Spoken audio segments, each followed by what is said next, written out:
Okay. Earlier, this Chris gave lots of quotes by people of authority that said it was it's none of their business who were sending emails. I mean, who we sending emails to, who were calling all these issues. However, it is. I mean, I feel like that's a really weird issue, something weird to say. But if you think about it, what the people that they're monitoring isn't the normal everyday citizen. It's not the people that it doesn't matter. Who they're monitoring is suspected terrorists that they were able to prove before a federal court that this person has a is suspected of terrorism, have done acts that are suspicious, buying large quantities of fertilizer, like to create bombs, things like that, have done things that have proven in the past to be terrorist actions, done it and proven this in front of a judge, to the point when the judge agrees with the person to allow them to have these. And that the main argument today, and that has been made by my opponents, is that we're going into civil liberties. However, within our Constitution, if you go to the court, and if you go before a judge and you get permission for wiretaps and all these things, it is not unconstitutional. It is not an invasion of civil liberties because you've gone through the proper due process. Now, they have also said that for foreign terrorists or people coming in through into our nation, that the due process is not fulfilled. However, that is not true.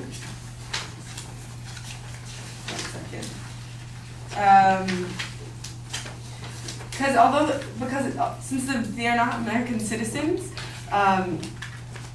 they do not have to follow the same due process as we do as American citizens. However, the Congress requires U.S. intelligence agencies, the FBI and the National Security Agency, to apply for warrants for wiretaps and other surveillance on foreign governments and suspected foreign agents.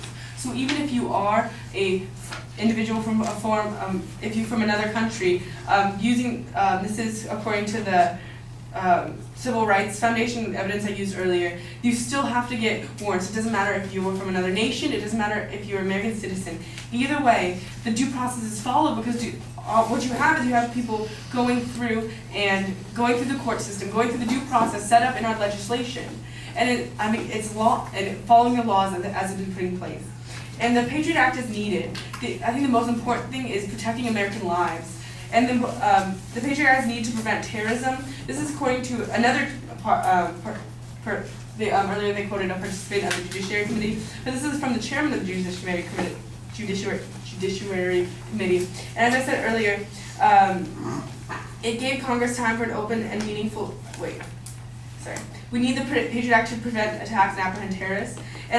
And this is very important. Also, they brought up earlier that there was they revoked, and that there was a 15-minute lapse or something between voting to change people, to convince people to go for the help with this law, go through with the revision. However, I'm not sure how that's relevant to whether or not this needs to be, if it needs to be changed even further. The fact of the matter is the revision did go through. It is within our law books now. So whether or not there was a 15-minute time gap, it doesn't change the facts that it has been revised. There's more and robust safeguards, and people have to go through courts. So in order to get the warrants, in order to get logs of who you're emailing, to get logs of phone calls. So the FBI already does that. It's only extending the already existing laws.